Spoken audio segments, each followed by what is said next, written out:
코로나를 겪으면서 한 2, 3년 동안 교회 여러 환경이 많이 바뀌었습니다. 제 목회자들이 함께 이렇게 교육자 회의를 하거나 또 선후배 목사님들 대화를 나눠보면 이 코로나 때 지나면서 우리 성도들의 마음이 많이 이렇게 바뀐 것을 이제 확인하게 됩니다.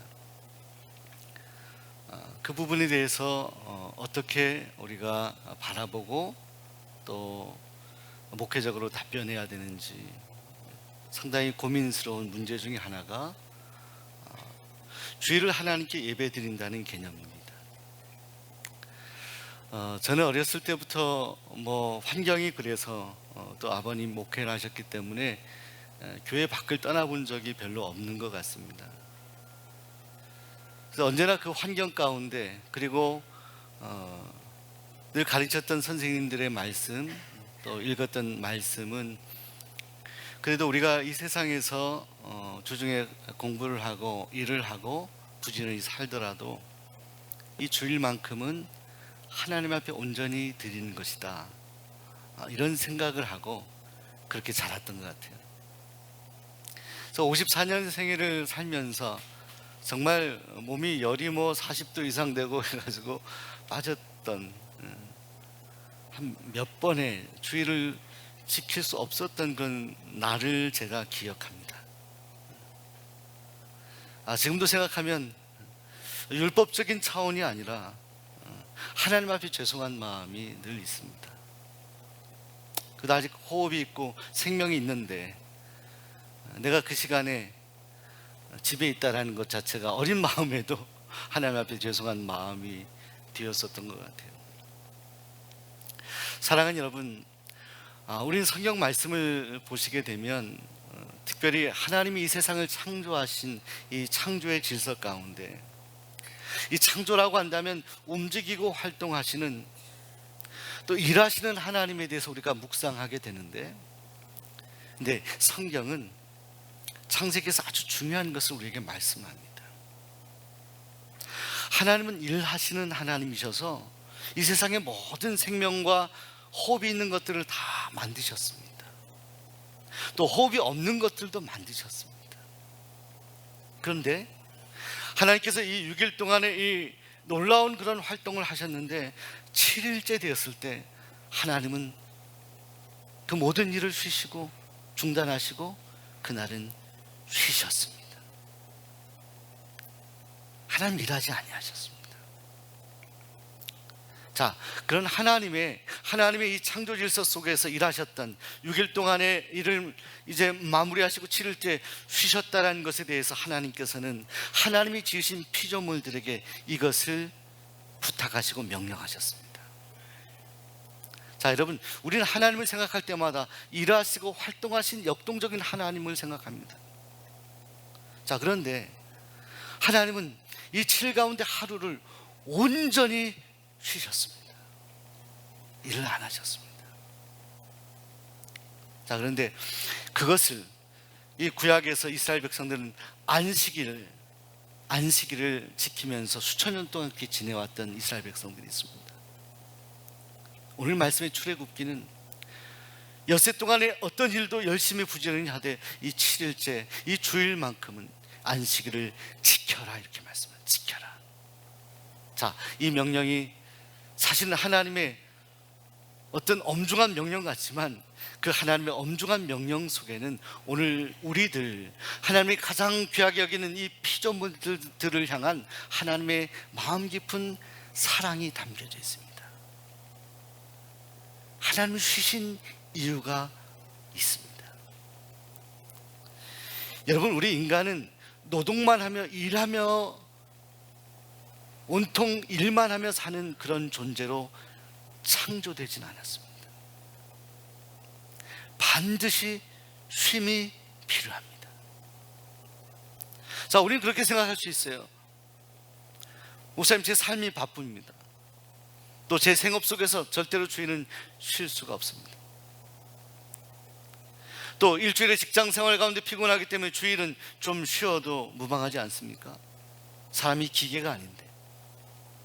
자, 여기서 쉼이라는 것은 성경적인 해석을 하면 이것은 하나님이 오늘 우리들에게 베푸신 그런 어떤 명령 속에서 우리가 해야만 하는 의무감 속에서 드려져야 되는 고달픈 시간이 아니라 이것은 영적인 쉼을 말하는 거예요.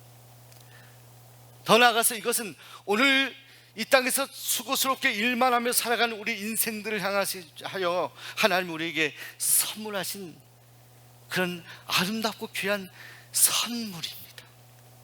주일은 선물입니다. 여러분, 이것이 신약 시대에 와서 예수님 당시 예수님께서도 안식일을 지켰습니다. 단 예수님은 그때 당시에 구약의 안식일을 지키던 여러 가지 그 일들에 대해서 유대인들이 안식일을 지키는 것이 너무 형식화되는 것에 대해서 우리 주님은 문제 제기하셨습니다. 사람의 생명을 지키고 살리는 일에 대해서도 안식일을 지켜야 된다라고 생각하며 그것을 율법적으로 이해하는 사람들, 그 사람들에게 안식일에 대한 새로운 명령, 새로운 해석을 하셨습니다. 그러나 우리 주님도 이 안식일에 하나님의 말씀을 전했고 이 안식일에 하나님과의 깊은 교제를 가지셨습니다. 그리고 이후의 역사를 볼 때 우리 주님께서 십자가에 달려 죽으시고 그리고 부활하시고 승천하신 이후에 이 초대교회는 안식일이 아니라 그 안식 후 첫날 주일을 안식일로 하나님 앞에 드리기 시작합니다. 여러분, 예수님께서 십자가에 죽으신 날이 금요일입니다. 성금요일. 그리고 토요일에 무덤에 계셨고 일요일 주일에 주님이 부활하셨습니다. 자, 그래서 이 구약의 안식일의 개념이 이제 예수님이 부활 승천하신 이후에는 주일의 개념으로 다가옵니다. 주님이 주인이 되시는 날, 주의 날이라고 표현합니다. 주의 날, 성경에는 주의 날. 자, 주의 날, 이 주의 날에 이 초대교회 성도들은 무엇을 하였을까요? 사도행전의 말씀을 보시게 되면 이때에 특별히 저들은 함께 안식 후 첫날 주일에 함께 떡을 떼며 하나님께 예배하며 기도하며 교제하였습니다. 자, 이 주일에 우리가 덧붙여진 아주 중요한 개념은요, 이 주일은 나 홀로가 아니라 함께 더불어 하나님께 예배한다는 것입니다. 함께 교제하게 되었습니다. 여러분, 이 코로나 시대에 이 주일을 보내는 우리 기본 성도들의 생각은 예배는 혼자 얼마든지 홀로 예배할 수 있다라는 개념입니다. 자, 이것이 초대교회 예배와 이게 대치가 됩니다. 다른 것입니다. 코로나의 감염병 때문이 아니더라도 내가 있는 곳 어느 곳에서든지 나는 나 홀로 예배할 수 있다. 예배할 수 있죠. 기도할 수 있죠. 그러나 예수님이 부활하신 이후에 초대교회는 그 예배를 홀로가 아니라 공동체적으로 드렸습니다. 이것은 무슨 말씀이냐? 주일에 예배를 드리는 이 공동체 안에 누군가 빠져 있어요. 마땅히 주일에 하나님 앞에 나와 함께 예배하며 기도하며 함께 떡을 나누는 그 공동체의 예배 가운데 누군가 빠져 있을 때 이 초대교회 성도들은 그 빠진 사람을 위해 기도하고 권면하였다는 것을 간접적으로 말하는 것입니다. 방치하지 않았다는 거예요. 내가 홀로 예배드리면 내 스스로 홀로 방치될 때도 있습니다. 간섭받기 싫은 지금 현대인들의 모든 생각들하고 이렇게 일치되는 면이 있습니다. 내 권리와 주장을 강조하는 요즘 젊은 세대들의 생각하고 일치되는 면이 있어서 어쩌면 공동체가 함께 드려야 될 이 예배가 많이 무너지고 있는 것을 보게 됩니다. 사랑하는 여러분, AD 300년대에 로마의 황제 콘스탄틴이 이 콘스탄티누스가 이 일요일을 당시 일요일을 태양력에 따라서 휴일로 제정했는데 그래서 어떤 이들은 주일을 지키는 것은 이것은 미신적이다. 구약의 안식일의 개념도 아니고 왜 주일을 지켜야 하느냐? 이것은 그 태양력을 따르는 일 아니냐 이렇게 주장을 하기도 하죠. 그런데요, 역사적인 자료를 찾아보면 성경의 자료 그리고 초대교회에 관련된 많은 초대교회 문서들을 보면 그렇지 않습니다. 이미 이 콘스탄틴이 그 결정을 하기 전부터 주일을 지켰습니다. 더군다나 가장 핍박이 심하고 고통스러웠던 때, 로마의 핍박이 있어서 저들이 맹수들에게 잡혀 죽는 그런 시대에도 저들은 주일만큼은 포기하지 않았습니다. 주일만큼은 하나님 앞에 나와 하나님을 예배했습니다. 그날이 기쁜 날이었기 때문에 예수님이 부활하신 것을 마음 깊이 기뻐하며 그 주님을 바라보았던 날, 그날이 바로 주일이었습니다. 자, 우리 수원종로교회 정체성이 어디 있을까요? 저는 역사관을 이번에 우리가 시작을 하면서, 어제도 많은 분들이 역사관을 다녀갔습니다. 제가 때로 분주할 때 제가 부탁드리는 것은, 교회에서 안내할 때 여기만큼은 꼭 들려달라 합니다. 우리 역사관에는 많은 믿음의 선조들의 자료들이 있는데, 그 가운데 특별히 가장 우리 민족이 고통스러웠던 6월 25일 1950년 6월 25일, 오늘 여러분의 믿음의 조상들은 전쟁이 났다는 소식을 듣고도 저들은 도망가지 않고 이곳에서 예배했습니다. 그 이름이 기록이 되어 있습니다. 하나님 앞에 예배드리며 예물을 드렸던 그 목록이 그 조그만한 수첩 속에 기록이 되어 있습니다. 여러분의 역사관 속에. 뭘 말하는 겁니까? 어떤 고통이 있고 핍박이 있어도 적어도 이 주일만큼은 하나님께 예배했다는 겁니다. 세상의 분주한 일들을 하고 직장의 생활을 하고 많은 일들을 하였다 하더라도 이 주일만큼은 날 구원하신 그 주님을 생각하며 주의 날로, 주님이 지배하시는 날로, 주님이 주인이 되시는 날로 제정하고 저들은 함께 모여 하나님을 뜨겁게 예배하였다는 거예요. 이것이 초대교회 그리고 지금까지 흘러왔던 개신교 믿음의 선진들의 정체성이었습니다. 정체성. 내가 예수 믿는 것의 증거가 뭐냐? 그것은 율법적인 것이 아니라 하나님이 나를 사랑하셔서 예수님을 보내주셨는데, 내가 이 거룩한 주일은 나의 모든 이기심과 탐욕들을 내려놓고 내가 할 수 있는 모든 것들, 내가 해야만 하는 일들까지도 내려놓고 하나님을 예배하는 날, 그 날로 떼어놓았다는 거예요. 자, 저는 이것을 율법적으로 해석하기보다 한 신학자의 이야기처럼 오늘 이 안식일의 계명과 주일의 개념이 우리들에게 주는 그 메시지, 하나님의 본 뜻을 우리가 이해하는 것이 더 소중하다고 생각합니다. 오래된 한 신학자 이렇게 얘기했습니다. 안식일의 계명에서 우리가 주목해야 하는 것은 율법적이고 문자적인 이해를 넘어서 어떻게 하면 하나님을 제대로 섬길 수 있느냐에 집중하는 것입니다. 우리가 어떻게 해야 하나님을 섬길 수 있는가?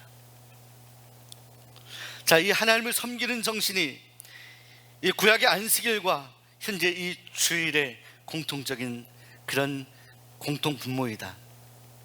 자, 그러면서 존 칼빈은 이렇게 말했습니다. 그 하나님을 섬김을 위해, 하나님을 섬기는 일을 위해서 나를 내려놓는 일, 이것이 우리의 안식일과 주일을 지키는 데 있어서 너무나 소중하다. 나를 내려놓는 거예요. 사랑하는 여러분, 오늘 하나님의 은혜로 저와 여러분이 구원받았습니다. 하나님의 자녀가 되었습니다. 우리 하나님께서는요, 정말 저희 아버지, 어머니와 같은, 그보다 더 따뜻한 성품이라고 보시면 됩니다. 하나님은 율법으로 우리에게 이 말씀을 명령하셨지만 사실은 하나님의 본성은 율법적이시진 않습니다. 우리 인생이 타락하고 불순종하기 때문에 하나님은 율법적으로 말씀하셨을 뿐입니다. 그것은 마치 엄한 선생님과 같습니다. 제가 학교 다닐 때 학생들이 저를 포함해서 매를 맞을 때가 있었습니다. 회초리를 맞을 때가 있었습니다. 저는 그 선생님에 대해서 나쁜 선생님이다, 권위적인 선생님이다라고 판단하지 않았습니다. 왜? 그 매의 본뜻을 알고 있었기 때문에. 그 매는 진정 사랑의 매. 그 선생님의 엄격한 말은 그것은 우리를 깊이 사랑하는 사랑의 언어였다. 자, 우리 하나님께서는 오늘 연약하고 죄 많은 우리 인생들을 위해서 엄격하게 말씀하신 거예요. 왜? 오늘 우리를 위해서. 그러나 그 엄격하게 말씀하는 그 하나님의 본 마음을 우리는 이해해야 할 겁니다. 사랑하는 여러분, 초대교회 성도들은 언제나 주일에 함께 했습니다. 하나님 앞에 함께 했어요. 무엇이 함께 하도록 했나요? 예수님 부활하셨습니다. 그 예수님이 나를 구원하셨을 뿐만이 아니라 내 옆에 있는 사랑하는 형제, 내 옆에 있는 사랑하는 자매, 헐벗고 굶주려 있는 저 가난한 형제, 그 모두를 저와 더불어 구원하셨습니다. 공동의 선언입니다. 공동의 고백입니다. 저는 함께 손을 잡고 함께 하나님을 찬양했어요. 예배했어요. 그리고 예배 후에 떡을 나눴어요. 자, 이것이 초대교회 예배였습니다. 누구도 이 예배에서 탈락하는 경우 그들은 함께 기도했습니다. 나 혼자가 아니에요. 그래서 우린 신앙 공동체라고 하는 겁니다. 여러분, 함께 예배하는 것이 얼마나 소중한지 모릅니다. 예수를 나를 구주로 고백하는 성도들이 함께 하나님을 찬양하는 것이 얼마나 소중한지 모릅니다. 여러분, 예배는 함께 하는 것입니다. 함께 하는 것. 우리 곁에 계신 분들이 함께 예배합시다. 함께 하는 것입니다. 신앙 공동체는 함께 예배하는 것이고, 함께 고통을 분담하는 것이고, 함께 즐거워하는 것입니다. 성경의 나 홀로라는 개념은요, 때때로 내가 하나님 앞에 진지한 기도를 하거나 내가 하나님 앞에 진지한 회개를 할 때 골방에서 기도할 수 있습니다. 그러나 하나님은 아담을 창조하시고 하와를 창조하셨어요. 하나님이 이스라엘 백성들을 이끌기 위해서 모세를 선택하셨어요. 모세를 위해서입니까? 아니에요. 이스라엘 백성을 위해서. 자, 하나님의 성품은, 그래서 저는 하나님의 성품 자체가 공동체성이다. 나 홀로가 아닙니다. 나 홀로 잘 되고 나 홀로 이렇게 잘 살아가는 것 자체, 그리고 그것을 만족하는 존재, 이것이 크리스찬 그리스도인이 아니라는 거예요. 성령께서는, 하나님께서는 오늘 우리에게 우리가 누려야 될 것들을 함께 더불어 기뻐하며 누리라 말씀합니다. 그 첫 번째 출발이 뭐냐? 바로 이 안식일, 이 주일에 이 날을 성별하여 하나님 앞에 드리는 것이다라는 말입니다. 더불어 함께. 그런데 지금은 이 공동체에서 이 성도들이 함께 드린 이 주일의 예배들이 너무 많이 무너져 있습니다. 저는 이 성전에 오신 여러분들, 이 예배에 믿음으로 오신 여러분들을 축복합니다. 여러분이 여기까지 오기까지 장애물들이 있었을 거라 생각합니다. 질병의 문제, 일하는 문제, 또 너무나 주중에 고단하여 정말 육신이 쉬고 싶은 여러 가지 일들. 근데 오늘 여러분은 이 자리까지 오기까지 인도하신 분이 하나님이신데, 이건 하나님의 은혜입니다. 여러분을 축복하기 위해서. 주일에 하나님께 예배하는 일은 초대교회 성도들에게는 결코 포기할 수 없는 일이었습니다. 자신들이 정말로 하나님 앞에 가장 간절히 행복하고 감사할 수 있는 날을 어찌 그들이 포기할 수 있겠어요? 아무리 고단하고 힘든 일주일의 삶을 지냈어도 주일만큼은 십자가 앞에 와서 사랑하는 성도들과 함께 찬양을 예배하는 것이, 이것이 그들의 정체성이었어요. 이것이 그들의 기쁨이었어요. 이것이 그들의 인생의 만족이었어요. 시간의 주인이 되신 하나님께서 드리기를 요청했던 그 안식일, 주일을 저는 하나님 앞에 기쁨으로 드렸습니다. 여러분, 예수님이 말씀하신 형식주의 같은 것은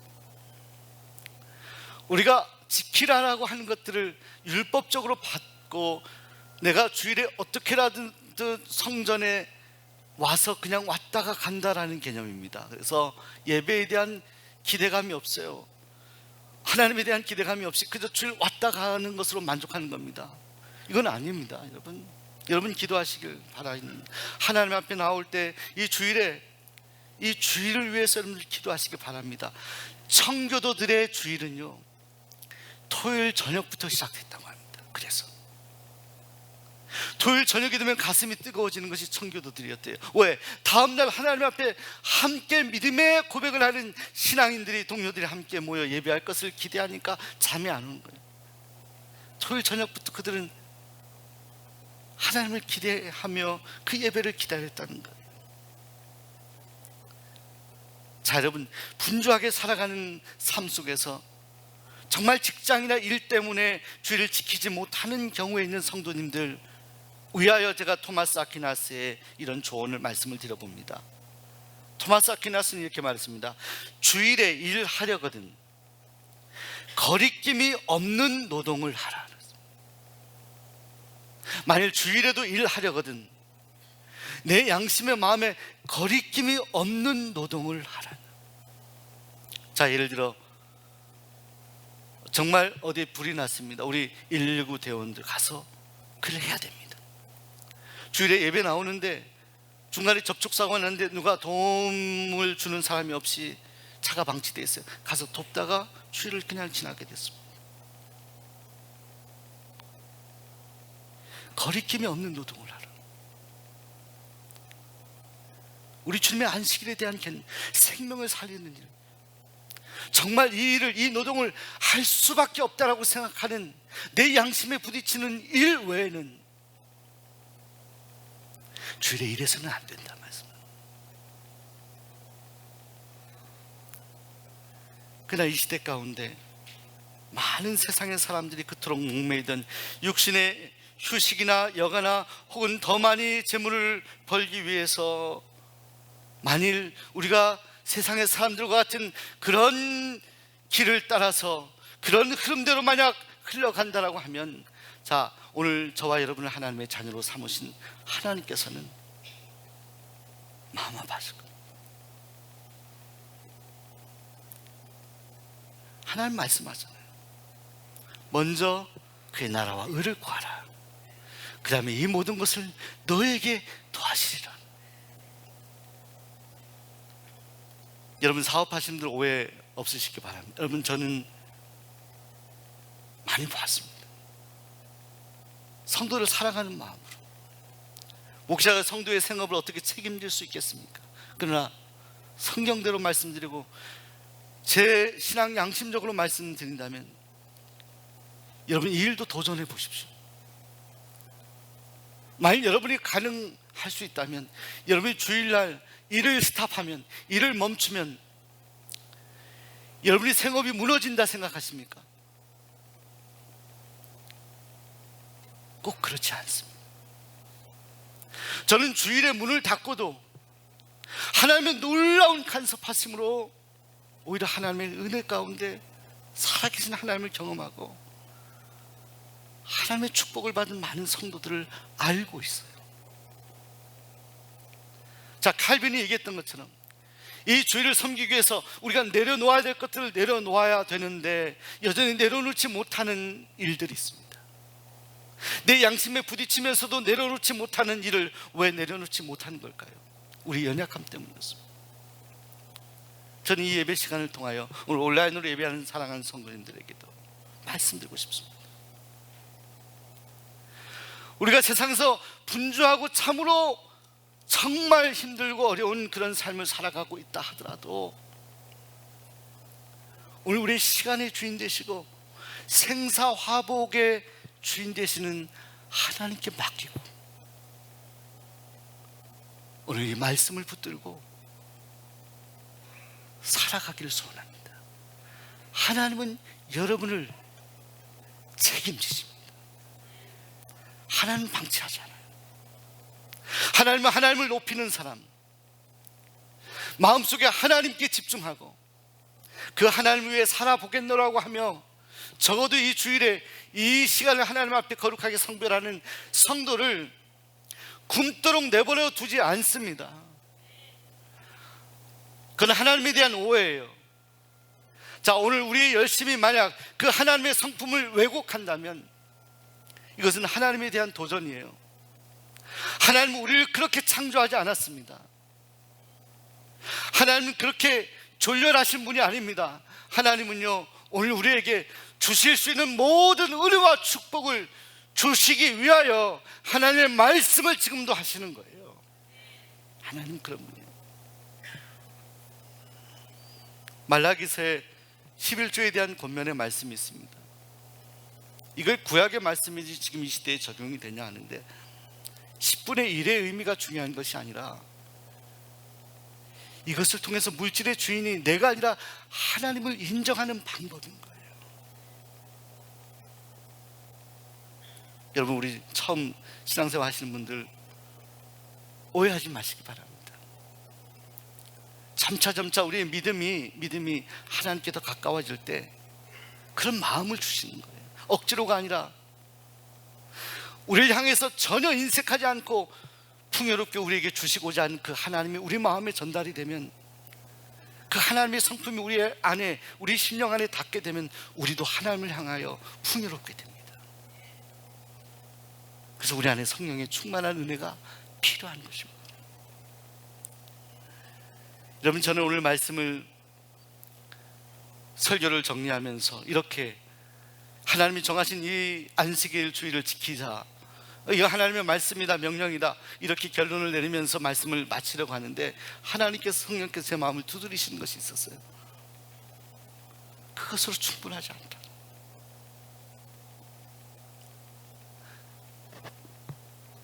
그리고 그 하나님의 성품을 묵상하게 했습니다.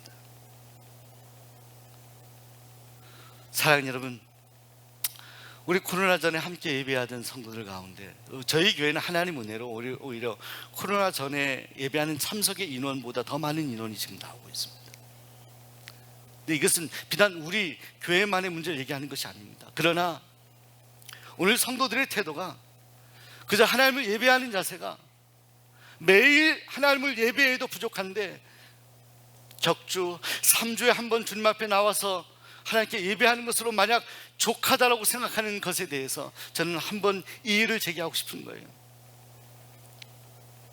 24시간 우리가 잘 때에도, 우리가 고통당할 때에도, 우리가 정말 말로 표현할 수 없는 마음의 심한 어려움을 당할 때에도 그 호흡과 같이 우리가 함께 하셨던 그 하나님을 만일 우리가 2주에 한 번, 3주에 한 번 우리의 편의에 따라서 예배하는 것으로 만족하는 인생이라고 한다면 오늘 우리를 위해 24시간 일하시며 우리를 위해 십자가에 예수 그리스도를 주신 그 주님의 사랑은 무엇이죠?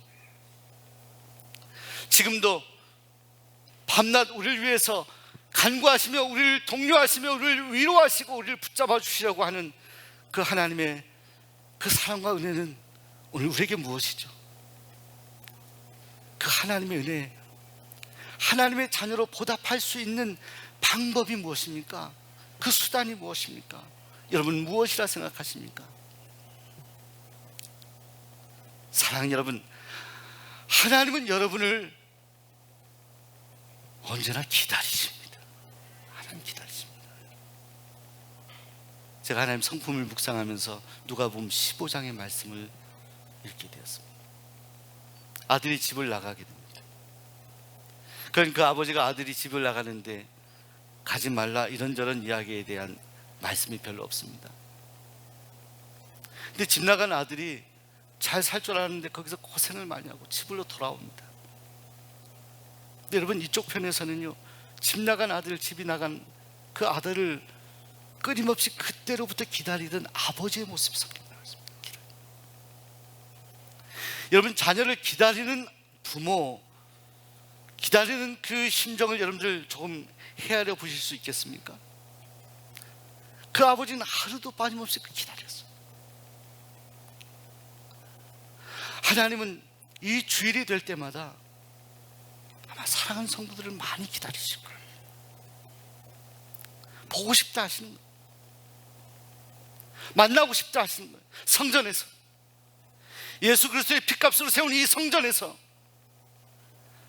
하나님의 자녀들이 십자가를 바라보며 함께 예배하고 싶다, 그 예배를 받길 원한다, 너와 교제하길 원한다, 이렇게 하나님은 말씀하시는 것 같아요.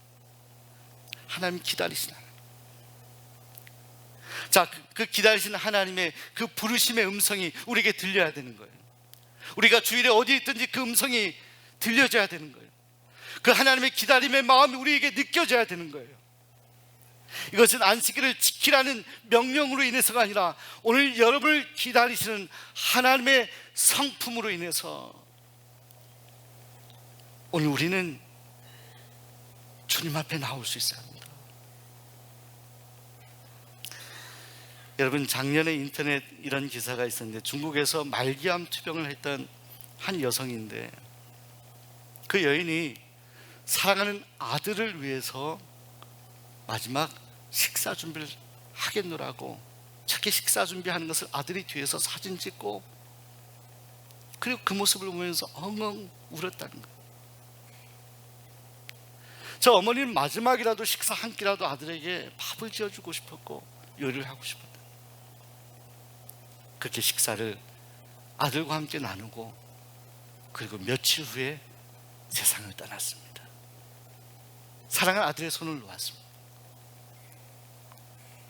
자, 이 사진을 보고 많은 네티즌들이 엄마가 차려준 마지막 한 끼라는 제목으로 저 사진을 올렸습니다.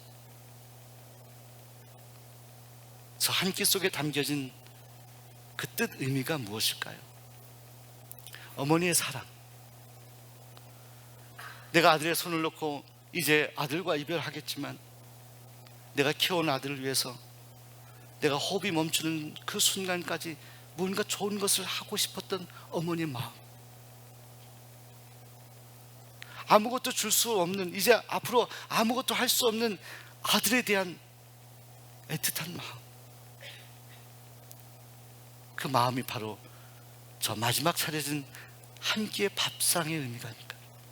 자, 그런데 사랑하는 여러분, 오늘 하나님이 여러분 멀리 느껴지시나요? 그렇지 않습니다. 저 어머니의 마음은 어쩌면 저 어머니의 마음보다 더 깊은 사랑과 애정을 가지고 여러분을 바라보시는 것이 우리 하나님의 마음. 하나님 여러분에게 정말 좋은 걸 주시기 원해요. 풍성한 은혜 주시길 원하고요, 여러분과 정말 깊은 교제하기 원하고요, 여러분 힘들고 어려울 때 여러분 안아주시길 원하시는 분이 하나님이에요. 자, 그 하나님 앞에 정말 일주일에 한 하루, 일주일에 한 시간 주님 앞에 나와 예배하는 것이, 자, 여러분 아까우신가요? 그것이 힘드신가요? 너무나 어려우신가요? 오늘 하나님이 여러분들을 사랑하고 계시고 기대하고 계시고 기다리고 계십니다.